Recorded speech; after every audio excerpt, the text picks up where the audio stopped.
princípio regulador do culto, ele é distinto de um outro princípio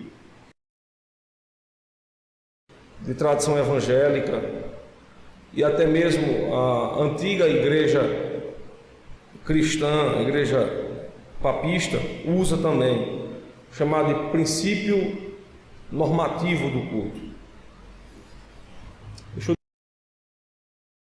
princípio normativo é aquele que rege da seguinte maneira: ele diz que nós devemos fazer tudo o que na Escritura Sagrada tem sido ordenado. Nesse ponto eles acertam. Mas eles também dizem que nós devemos fazer tudo o que na Escritura Sagrada não está claramente evidenciado. Por exemplo, você pode ter no culto aquilo que Deus não proíbe. Aquilo que Deus não proíbe na sua palavra. Então, no culto, você pode ter um ato festivo. O que seria um ato festivo? Algum tipo de comemoração que Deus não proíbe na Escritura Sagrada, mas que também, por um outro lado, não determina na Escritura para que ocorra no culto. Então é muito comum você chegar em algumas igrejas evangélicas e na hora do culto você ter, por exemplo, a apresentação de um jogral, ou de um momento de dança, ou de uma parte chamada de parte teatral. É muito comum isso acontecer. É muito comum. É muito comum você ter em algumas igrejas evangélicas um momento em que um homem ou uma mulher vem à frente e faz uma coreografia, uma dança. Ou ele expressa a palavra de Deus através de gestos.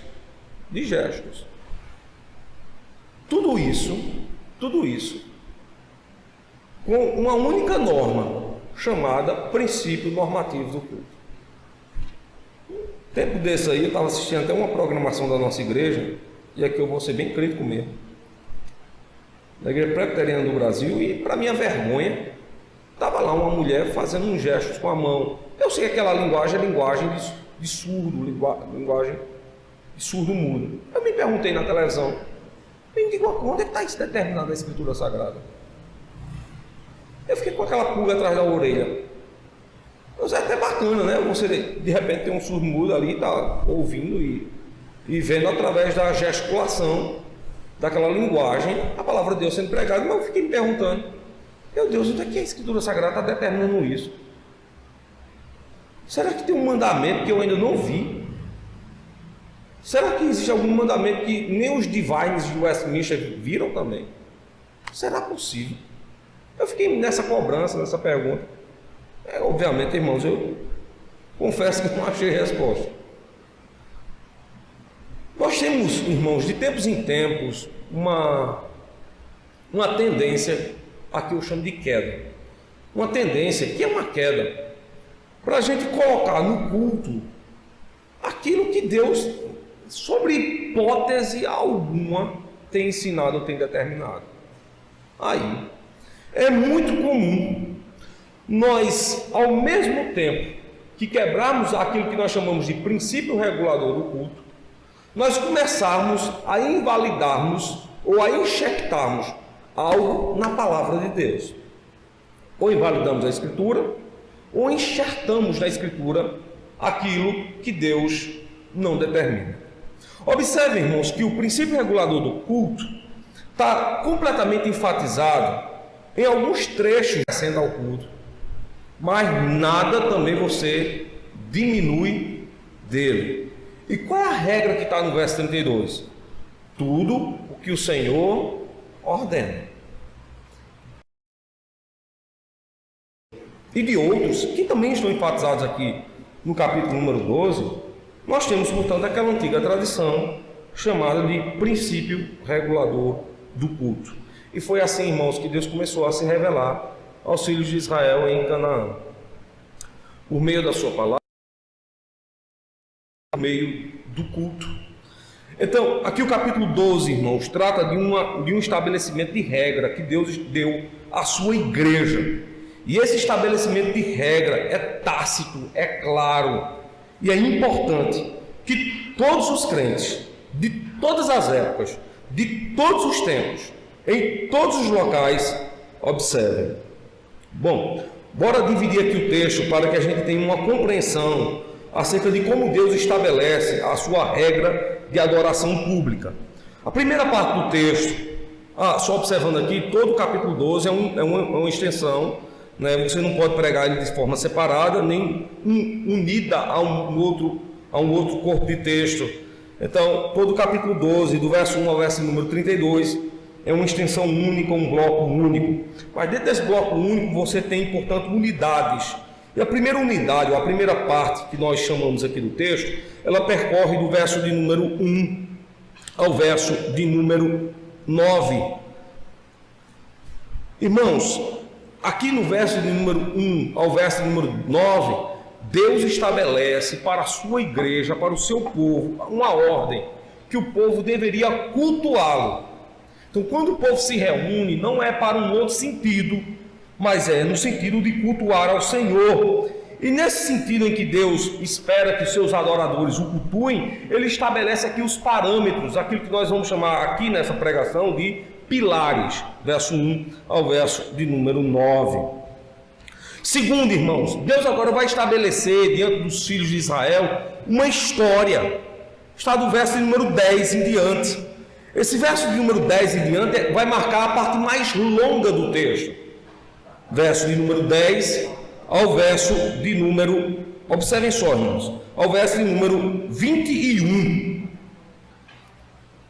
Verso 10 ao verso 21 é a parte histórica do texto. É Deus fazendo lembrar o povo como o serviço de culto público deveria ser, portanto, ordenado. Terceira parte do texto, irmãos, Deus agora lembra para os filhos de Israel qual tipo de serviço, de sacrifício deveria ser feito. Verso de número 22 ao verso de número 28. E por fim, nós temos aquilo que vai selar o culto ao Senhor. Deus, portanto, vai fechar todas as regras de culto.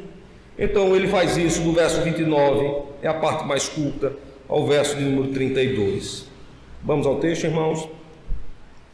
O verso 1 ao verso 9, ele serve aqui como que uma introdução. Não é uma introdução, mas serve como que uma introdução. Mas é uma parte já bem significante da ordem estabelecida de culto. Alguns biblistas, e eu acredito que erroneamente fazem isso, dizem que o verso 1 ao verso 9 seria suficiente para o capítulo 12.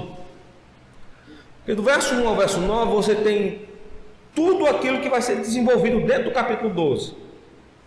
Eu digo erroneamente porque no restante do capítulo 12, você tem aqui as fases, como o culto se dá, como o culto se estabelece.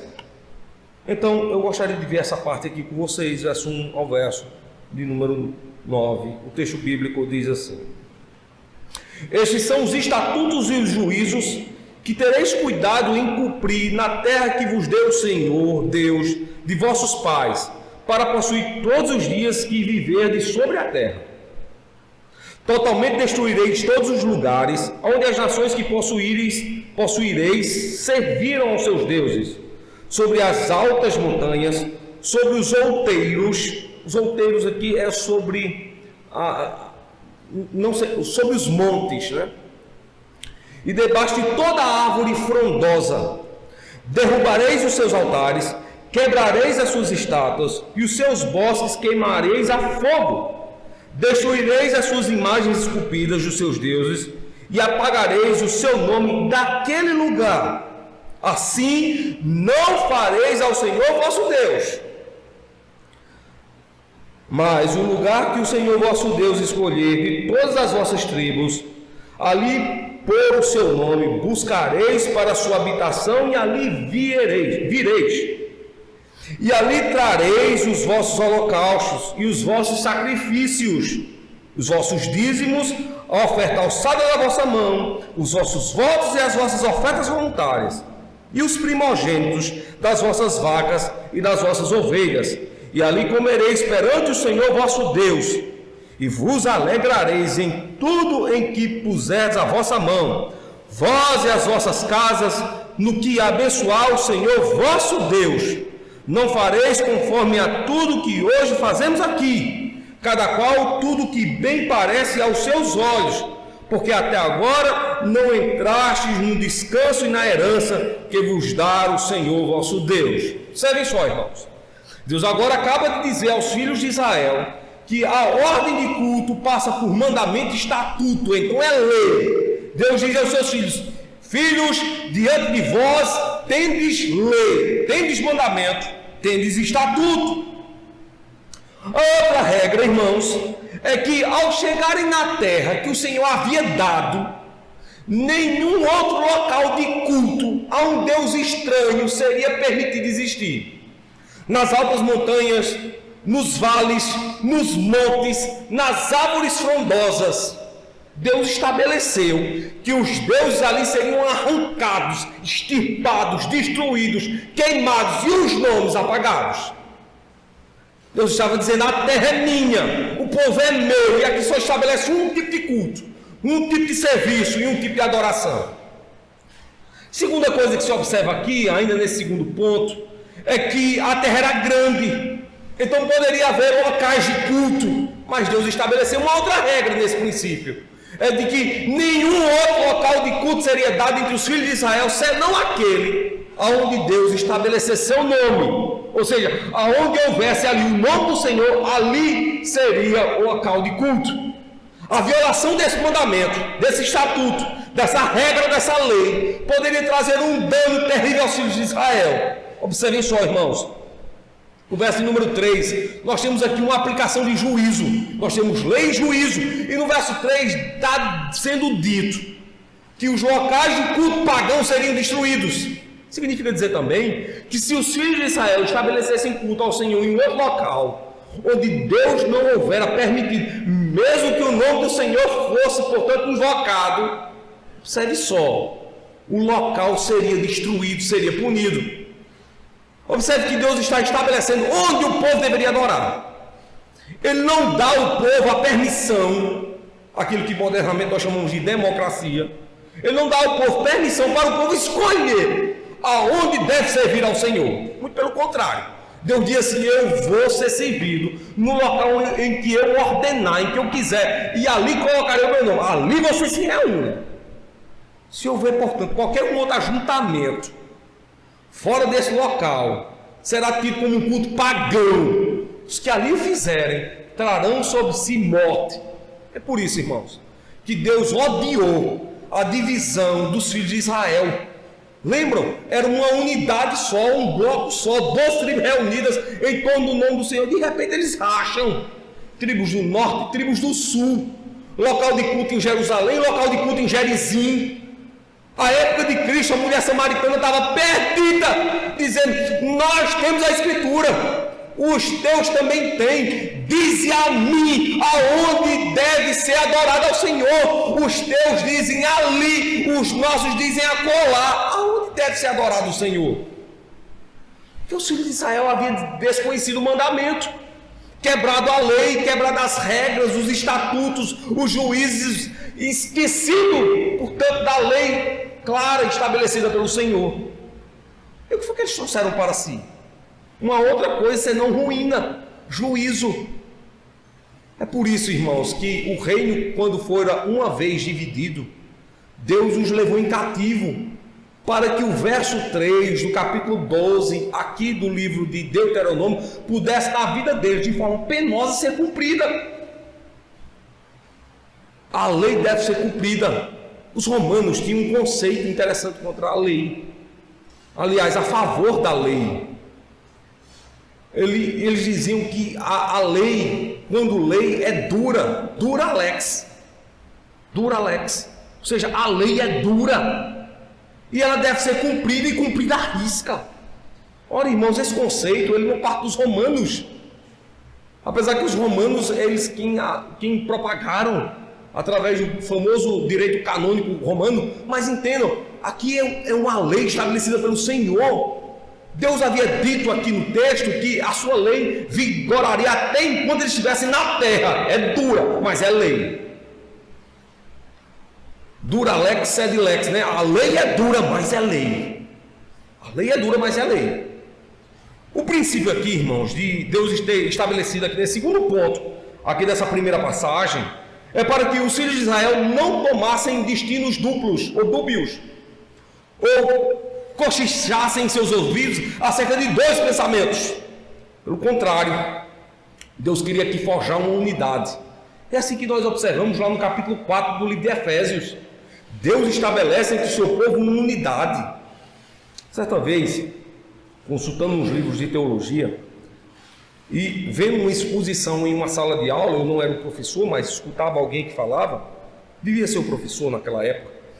Alguém disse assim: olha, irmãos, eu devo respeitar aqui um princípio que deve vigorar no meio dos crentes. Deus prima pela diversidade do meio do seu povo. Eu cá comigo disse: de onde foi que essa pessoa tirou isso? Diversidade no meio do povo de Deus? Pelo contrário, se tem uma coisa que Deus prima no meio do seu povo, chama-se unidade. Unidade. E não diversidade. E não diversidade. Deus prima no meio do seu povo que nós tenhamos um único só pensamento, para que a razão da existência de uma Assembleia Santa não seja inválida. Você já imaginou? Você reunir um bloco de crentes, os crentes tudo pensando de uma forma, agindo de uma maneira, pensando que deve ser de uma forma ou de outra. Você terá nesse bloco ali uma confusão.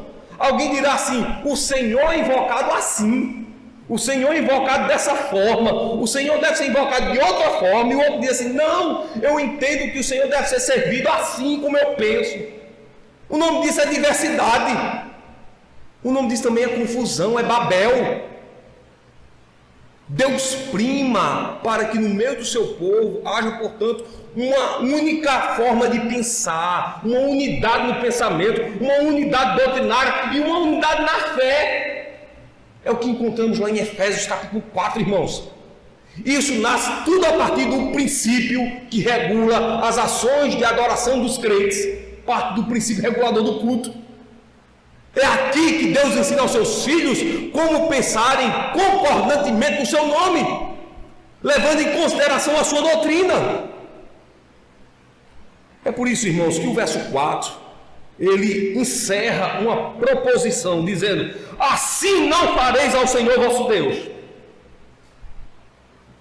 Eles adoram no topo dos montes, nas altas montanhas, debaixo de árvores frondosas, no vale do campo. Assim não fareis ao Senhor. Assim não fareis ao Senhor. Mas como deve ser feito? Observe só, verso 5: mas o lugar que o Senhor vosso Deus escolher de todas as vossas tribos, para ali pôr o seu nome, buscareis para a sua habitação, e ali vireis. Deus estabelece agora um local único de serviço e de adoração. É por isso, irmãos, que quando você chega no Novo Testamento, na hora da adoração, do culto público, os crentes nunca deveriam se espantar, né, quando a ceia do Senhor não é feita em outro local senão na Assembleia Solene dos crentes. Muitos dizem assim: por que o pastor não sai distribuindo a ceia aí, a delivery, né, de casa em casa, para aqueles que não foram para a igreja, na santa convocação, para atender ao mandamento de culto e tomarem a ceia do Senhor? Por esse princípio, irmãos. Por esse princípio. Deus estabeleceu um local único para que a Santa Assembleia se reúna, e ali reunida marca a comunhão do povo de Deus em torno do seu nome, e ali o nome de Deus é invocado, crido e temido, pregado e proclamado, para que os filhos de Deus sirvam verdadeiramente ao Senhor. De outra sorte, irmãos, os crentes estarão fazendo contrário à verdade de Deus, e trarão sobre si um grave dano e um terrível prejuízo. Observem só, Deus estabelecendo a regra: mas o lugar que o Senhor vosso Deus escolher de todas as vossas tribos, para ali pôr o seu nome, buscareis para a sua habitação, e ali vocês devem vir. Ali vocês devem vir, não faltem. É santa convocação. Deus chama o povo para adoração. O que é que deve se fazer naquele local? Então observe. Verso número 6 é um resumo de 7 capítulos do livro de Levítico. Incrível como com poucas palavras o Senhor resume a sua própria lei. Uma vez eu perguntei aos crentes de um determinado local sobre quais seriam os mandamentos do Senhor. Rapidamente, alguém pondo-se de pronto para responder, disse assim: os mandamentos do Senhor é: amarás o Senhor teu Deus de todo o teu coração, de toda a tua força e com toda a tua alma, e amarás o teu próximo como a ti mesmo. Esses são os mandamentos do Senhor. Eu disse: em parte você está certo, mas aí o que você tem é um resumo que em poucas palavras Deus fez de 10. Aqui, irmãos, em poucas palavras, no verso 6, você tem um resumo de 7 capítulos. Veja, o que é que se faz na adoração pública ao Senhor? Bora lá. Ali trareis os vossos holocaustos e os vossos sacrifícios. O holocausto aqui é uma referência ao animal. O sacrifício é uma referência ao que se fará ao animal. Então você tem aqui sujeito e ação. O holocausto seria o sujeito, o animal, e a ação seria, portanto, o sacrifício. O que é que se faz também? Se traz também as vossas ofertas. Então tem assim: os dízimos, a oferta alçada da vossa mão, os vossos votos, as vossas ofertas voluntárias. Lembrando aqui que o voto é aquilo que um filho do pacto, mediado pela palavra de Deus, pediu ao Senhor em oração e o recebeu. Então ele traz ali uma oferta graciosa na medida da proporção do voto que recebe. Se traz também as ofertas voluntárias, ou seja, ofertas que são lançadas ao Senhor sem que necessariamente haja um motivo por trás disso. Toda oferta que era alçada ao Senhor, ela é alçada em uma razão. Mas uma oferta voluntária era literalmente alguém que, com um coração grato e generoso, se colocava diante de Deus e lançava aquela oferta. O livro de Levítico chama essa oferta de oferta pacífica. Ela se dava por um motivo. O motivo seria: porque tendes paz com Deus, o crente diz assim, então tudo a ti entrego. Era literalmente a oferta voluntária. Era aquele crente que, com um coração cheio de gratidão, se colocava diante do Senhor e lhe dizia assim: Senhor, eu te adoro por tudo que és, por tudo que fez em minha vida e por ter me colocado em tua presença. E porque tenho paz contigo, eis aqui a minha oferta. Ele diz de como essa oferta deve ser pronta, né? Os primogênitos das vacas e também das ovelhas. Há uma regra que é colocada para o sacerdote e para o povo: ali comereis perante o Senhor vosso Deus e vos alegrareis em tudo que puseres a vossa mão, vós e as vossas casas, no que abençoar o Senhor vosso Deus. Então o povo se reunia em uma Assembleia Santa, cultuava a Ele e também marcava esse ato de comunhão num ato de uma mesa farta, comendo perante a presença do Senhor. Agora vejam só como Deus sela essa primeira parte em que Ele dá a ordem e a regra de culto: não fareis conforme a tudo que hoje fazemos aqui. O que é que Ele está dizendo? Essa terra é uma terra pagã. Uma terra pagã. É uma terra onde os homens se reúnem para cultuar seus deuses. Não se faça como se faz aqui. Observem o que eles fizeram e façam conforme eu determino. Conforme eu determino. Cada qual, tudo que bem parece aos seus olhos. Porque até agora não entraste no descanso e na herança que vos dá o Senhor vosso Deus. Observem só, irmãos. Olha só uma regra que Deus faz lembrar aqui no verso de número 8. Cada qual, tudo que bem parece aos seus olhos. Quando a gente, lá no seminário, tem uma disciplina chamada Administração Eclesiástica, no seminário de tradição reformada, chama-se Ordem e Governo. E na disciplina de Administração Eclesiástica, diferente da disciplina de Ordem e Governo, nós conhecemos as várias formas de ordenação das igrejas. Você tem ali o governo episcopal, onde um só lidera, né? Você tem ali também o governo batista ou congregacional, onde a assembleia lidera. Você tem o governo darbista, onde ninguém lidera, é todo o povo reunido, cada qual com sua proposição.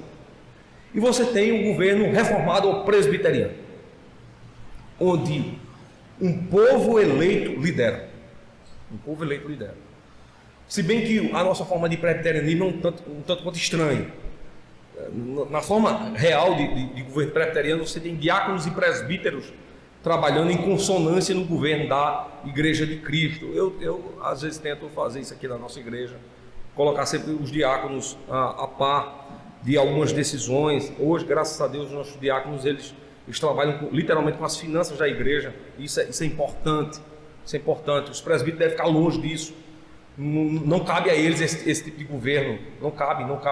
O governo da Igreja de Cristo ele tem que ser muito bem pronto, muito bem colocado, muito bem ordenado, para que não haja infração à lei e ao mandamento. Então vejam só, irmãos, aqui Deus está dizendo assim, irmãos, observem, cada qual aqui nessa terra faz o que bem parece aos seus olhos. Ou seja, eles decidem como querem. Ora, não façam assim ao Senhor. Não façam assim ao Senhor. Deus agora preza por um ato, aquilo que eu disse, unidade em detrimento de diversidade. Irmãos, nós não somos livres para pensarmos e fazermos o que bem entendemos. Há uma regra de pronto da Escritura Sagrada, dizendo-nos que primeiramente nós somos escravos da vontade de Deus. Segundo, que nós fazemos não aquilo que queremos, mas aquilo que Deus determina na sua palavra. Muitas vezes alguém diz assim para mim, pastor, mas algumas decisões o senhor deveria levar para a Assembleia. Eu não levo. Não posso fazer isso, irmãos. Isso é abominação aos olhos do Senhor. Quem decide o destino da igreja não é a Assembleia. Quem decide o destino da igreja é o próprio Senhor. O governo presbiteriano é uma monarquia, onde quem lidera é o próprio Senhor Jesus Cristo, que tem ali o seu parlamento estabelecido pelos seus oficiais, que recebendo ordem de Cristo, colocam na igreja aquilo que deve ser regido, vigido, estatutado, colocado como padrão, ordenado, irmãos, ordenado. Então Deus disse, olha, não façam como eles, que pensam de forma diversa. Por causa de um ato, vocês ainda não entraram no descanso. E na herança, no prêmio que o Senhor há de vos dar. Dito essas palavras, o povo poderia estar se questionando, mas historicamente os cultos não eram assim. Nós vimos isso no Egito, onde lá os homens serviam seus deuses, e eram vários, cultuados em vários locais. Será que nós não poderíamos fazer assim? Deus vai colocar agora para eles um padrão histórico. Vai dizer para eles, observem, diante de todo o percurso histórico, não foi assim que eu estabeleci a minha palavra. E lembrem-se que todas as vezes que vocês fizeram o contrário a mim, olha o resultado que tiveram. Então agora, a partir do verso número 10, ele traz uma narrativa histórica. Ele diz assim, mas passareis o Jordão, habitareis na terra que vos há de herdar o Senhor vosso Deus, e vos dará repouso de todos os vossos inimigos em redor, e morareis seguros. Então haverá um lugar que escolherá o Senhor vosso Deus para lhe fazer habitar o seu nome, um local único. Ali trareis tudo o que vos ordeno, os vossos holocaustos, os vossos sacrifícios, os vossos dízimos, a oferta alçada da vossa mão, e toda a escolha dos vossos votos que fizerdes ao Senhor. E vos alegrareis perante o Senhor vosso Deus, vós e vossos filhos e vossas filhas, os vossos servos e as vossas servas, o levita que está dentro das vossas portas, pois convosco não tem parte nem herança. Guarda-te que não ofereças os teus holocaustos em todo lugar que vires, como os pagãos, né? Mas no lugar que o Senhor escolher, numa das tuas tribos, ali oferecerás os teus holocaustos, e ali farás tudo o que te ordeno. Porém, conforme a todo o desejo da tua alma, matarás e comerás carne dentro das tuas portas, segundo a bênção do Senhor teu Deus, que te dá em todas as tuas portas. O imundo e o limpo dela comerá, como do corço e do veado. Tão somente o sangue não comereis.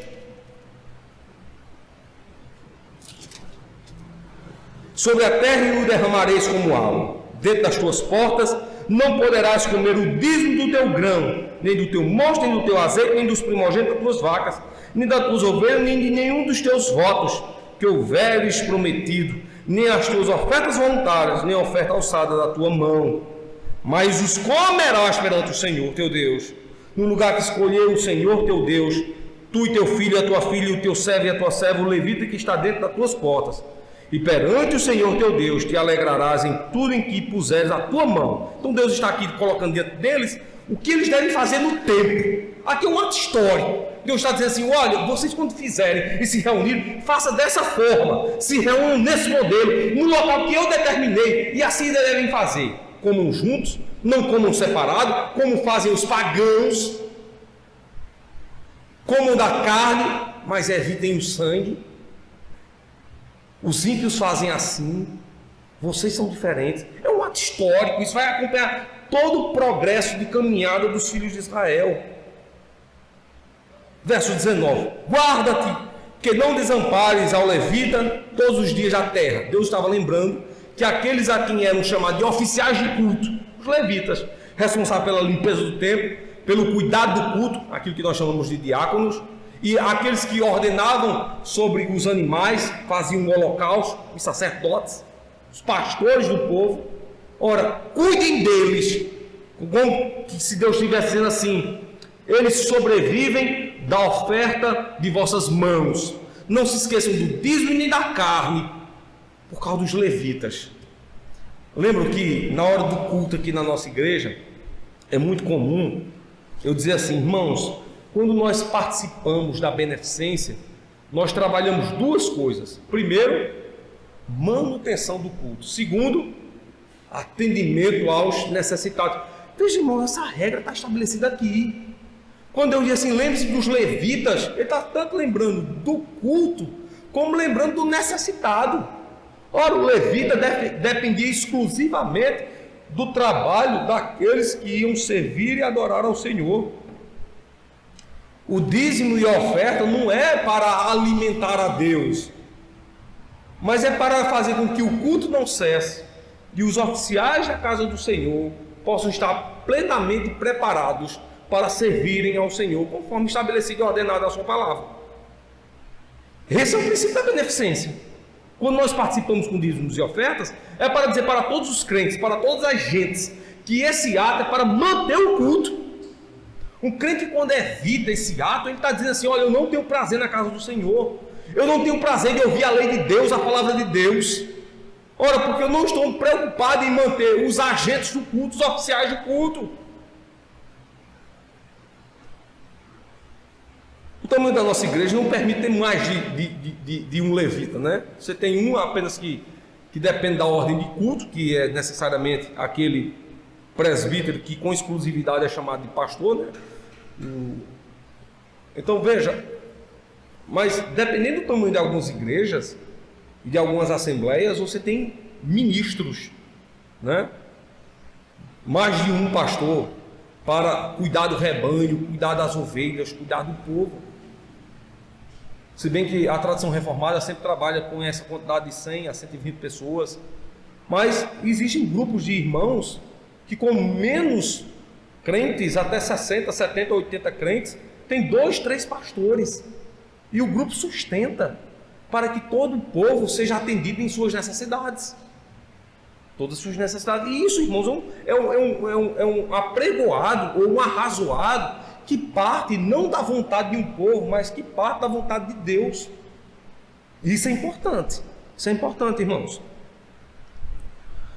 Veja, e ele vai com essa regra sendo ditada até os versos adiante. Verso de número 20 diz assim: quando o Senhor teu Deus dilatar os teus termos, como te disse, disseres: comerei carne, porquanto a tua alma tem desejo de comer carne, conforme a todo o desejo da tua alma, comerás carne.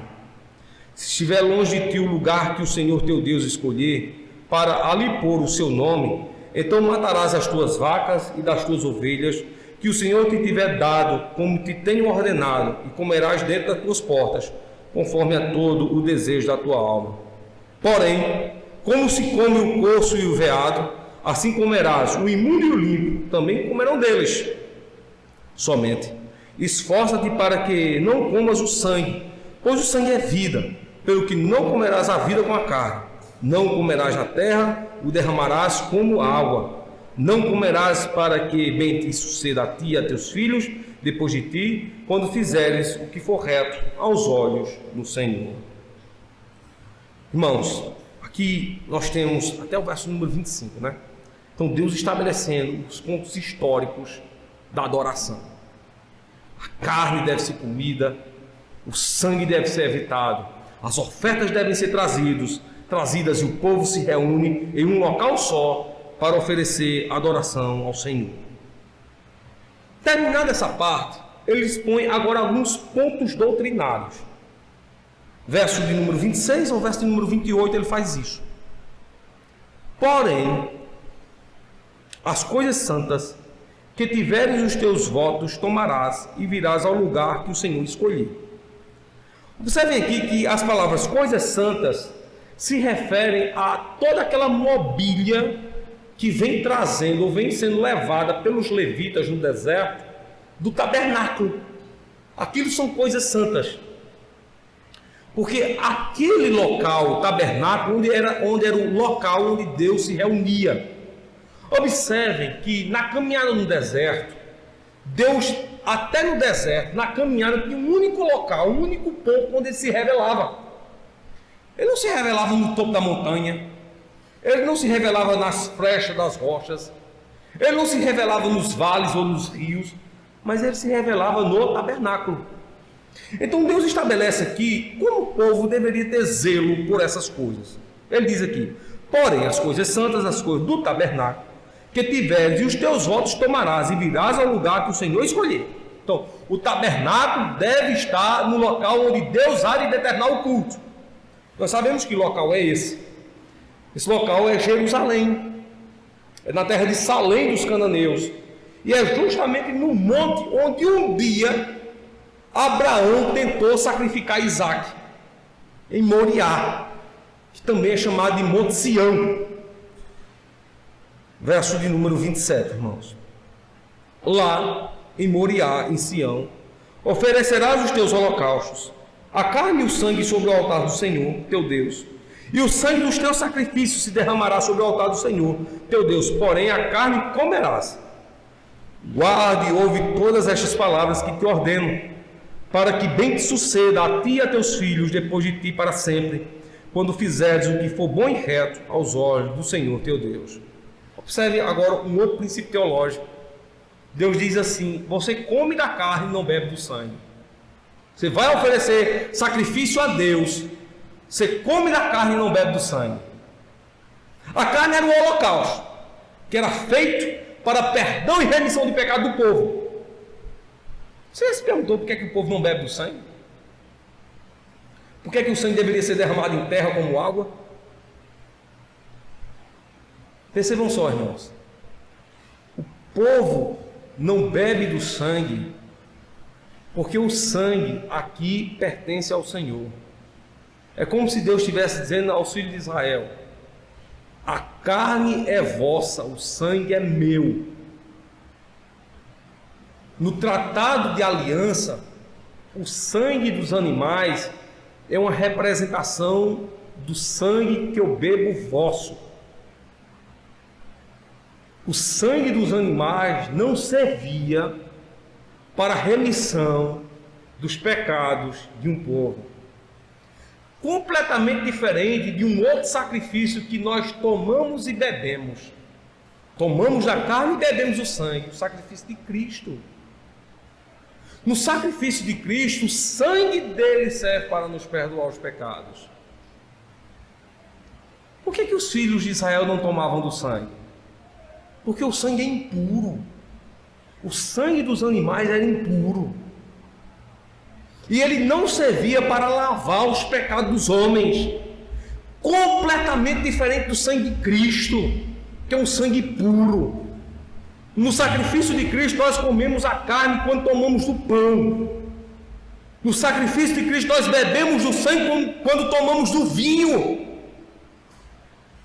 Porque pão e vinho agora representam um sacrifício perfeito Diferente do sacrifício dos animais que de tempos em tempos deveriam ser abatidos para a remissão dos pecados presentes do povo e não dos pecados vindouros. Se pecava de hoje para ontem, e ali o sacrifício era feito para que os pecados de ontem e de hoje fossem apaziguados diante de Deus. Mas não se tinha remissão de pecados vindouros, de pecados futuros. Por isso que o sangue era derramado, deitado em terra, pertencia ao Senhor. Agora, o sacrifício do verdadeiro Cordeiro Pascal, nós comemos da sua carne quando comemos o pão, nós tomamos o seu sangue quando bebemos o vinho. Nós trazemos essa regra na mente, que agora nós não temos um sacrifício imperfeito, mas um sacrifício perfeito, que perdoa os pecados passados, que perdoa os pecados presentes, que perdoa os pecados vindouros. E não somente perdoa, mas nos garante agora a entrada no repouso do Senhor. Terminadas essas regras, Deus agora lacra os atos de culto sobre o princípio daquilo que chamamos de princípio regulador da adoração. Verso 29 diz assim: quando o Senhor teu Deus desarraigar de diante de ti as nações, aonde vais a possuí-las, e as possuíres e habitares na sua terra, guarda-te, que não te enlaces seguindo-as depois que forem destruídas diante de ti, que não pergunte acerca dos seus deuses, dizendo: assim como serviram estas nações aos seus deuses, do mesmo modo farei eu. Assim não farás ao Senhor teu Deus, porque tudo que é abominável ao Senhor e que ele odeia, fizeram ele a seus deuses, pois até a seus filhos e as suas filhas queimaram no fogo aos seus deuses. Deus disse: agora toda forma de culto, sem ser uma forma de culto que eu não estabeleci, para mim é algo que eu odeio. Uma vez eu conversava com um colega pastor, e ele disse assim: professor, o mais importante em adorar a Deus não é a sinceridade do nosso coração? E eu disse: olha, não é bem assim. Você acha que alguém que sai em procissão, em adoração a uma imagem, ele não está sendo sincero no coração? Mas está sendo sincero até demais. Tão sincero que acredita naquilo que faz e vai atrás. Você acredita que aqueles lá do Oriente, que cultuam as suas imagens, que passam horas e horas de meditação, você acha que ele não está sendo sincero na sua adoração? Claro que sim. Ninguém vai adorar a sua divindade sem ser sincero. Então, sinceridade do coração não estabelece princípio de adoração a Deus, não, irmãos. Não oferece. Não, eu sou sincero e minha adoração é sincera. Mesmo errada, mas está sendo sincero. Então, aquele pastor me disse assim: o que vale para adoração não é aquilo que deve ser feito, mas é a sinceridade do coração do homem. Basta que o homem seja sincero e Deus vai ser plenamente adorado. Irmãos, olha, os pagãos da época de Israel em Canaã talvez fossem os homens mais sinceros que o mundo já ouviu falar. Eles eram tão sinceros na adoração que eram capazes, e fizeram isso, de colocarem os seus filhos no fogo, na adoração a um Deus chamado Moloque. Eles eram tão sinceros na adoração que sacrificavam seus filhos a deuses pagãos. Mas observe que um culto falso, ainda que seja feito de forma sincera, não transforma em uma adoração verdadeira. Em uma adoração verdadeira. Por isso, irmãos, que deve haver uma tremenda singeleza de coração do crente, em se fazer sempre uma pergunta: será que eu estou fazendo no culto é realmente aquilo que Deus tem ordenado? Será que Deus mandou que fosse feito assim? Será que Ele abriu um espaço para que a adoração a Ele fosse feita conforme eu estou vendo? Ele sela o culto com aquele verso que eu comecei. O que é que deve ser feito no culto? Tudo o que eu te ordeno. A pergunta é: Deus autorizou? Deus mandou? Um dia desse alguém me perguntou assim, pastor, por que a gente não canta mais os cantos do Iná na hora do culto? Só canta ali na doxologia. A minha pergunta é, Deus mandou? Deus mandou? Há uma ordem para isso? Há uma ordem. Pastor, por que nós agora cantamos salmos? A minha pergunta é, Deus autorizou? Ou Deus bloqueou? Ou Deus silenciou nisso? Ele autorizou. Pastor, por que nós não tocamos instrumento na hora que os salmos são cantados? A pergunta é, Deus autorizou? Deus ordenou? Deus mandou? Pastor, por que a pregação na hora da igreja, na hora do culto, ela é expositiva? A pergunta é, Deus autorizou uma pregação expositiva? Deus autorizou um outro tipo de pregação? Deus ordenou? Pastor, por que nossa oração ela é feita tendo Cristo como mediador? Pastor, por que devem ser feitas orações imprecatórias? Por que na metade do culto existe uma chamada de oração pastoral? Por que no culto, na entrada do culto, deve ser uma oração imprecatória? Veja, irmãos, todas essas ordens que nós observamos na nossa liturgia devem sofrer essa pergunta: Deus ordenou? Deus autorizou outra forma? Para que os crentes não possam estar fazendo uma adoração sincera, no entanto falsa. No entanto falsa. Aqui, na adoração ao Senhor, é aquilo que Ele ordena.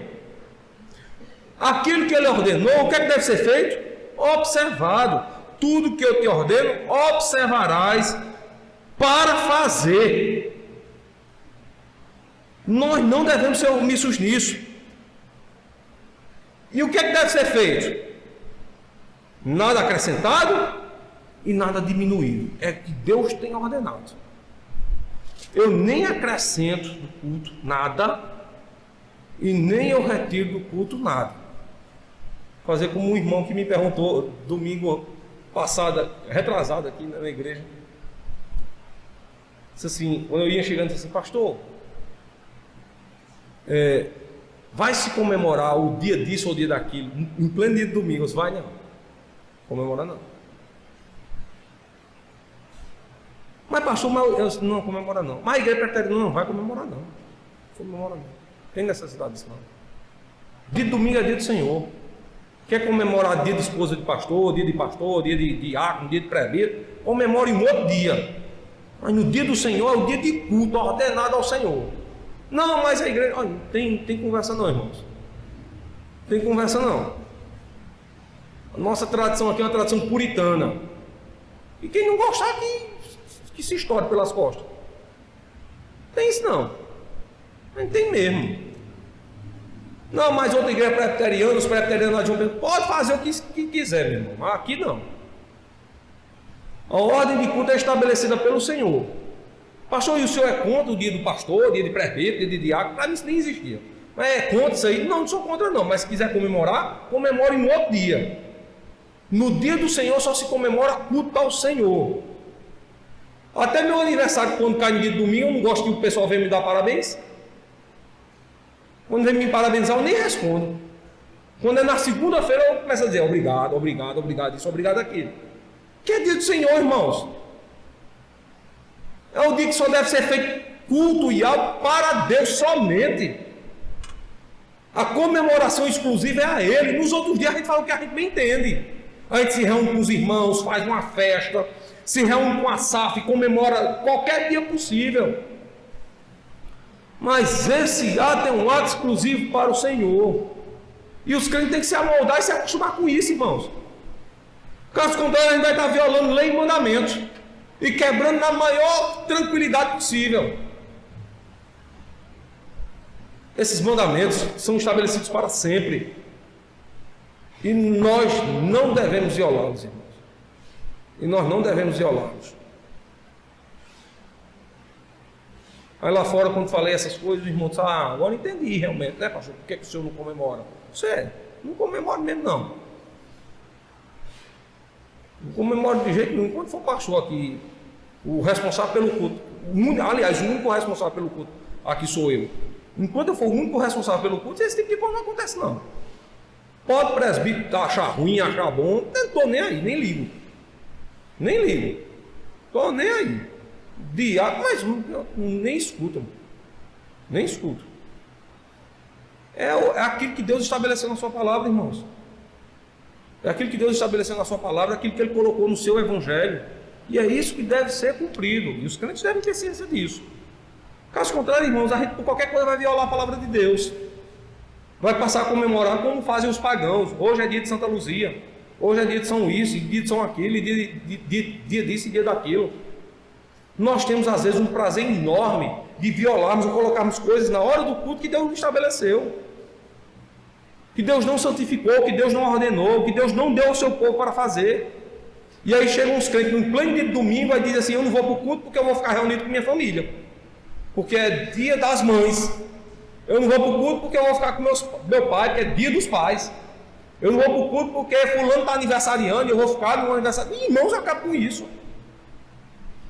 Acaba com isso. Qualquer outra comemoração não deve ser feita ou realizada no dia do Senhor para que a gente não substitua.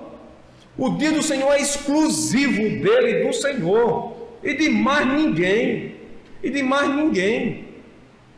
E isso é um preço muito caro que crentes de tradição reformada têm que colocar em prática.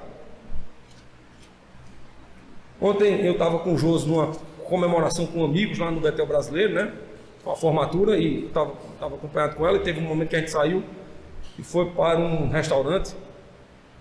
E eu escutava pastores que estavam assim do meu lado, conversando comigo, né? Estudantes dizendo assim: amanhã era hoje, eu vou estar caminhando na praia.